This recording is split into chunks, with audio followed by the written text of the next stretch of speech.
रे सागर काळभोर सुटला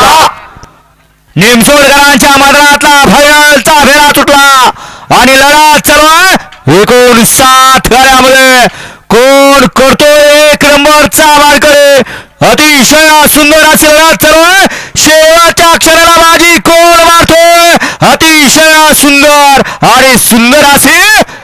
लढत झाली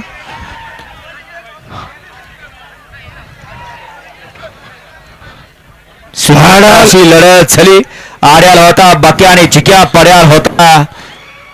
लखीडो आणि बाशी इकडे आड्याला होता भवानी आणि शंभू अतिशय सुंदर अशी लढत झाली शेवटच्या निकाल कोणी घेतला बालानं घेतला का आप्पानं घेतला आणि घेतला निकाल ज्या जोडीचा इतिहास आहे जेव्हा जेव्हा एका जोट्यात आलेत तवा तवा एकच नंबरचा मान पटकवलाय असा जोड पळाला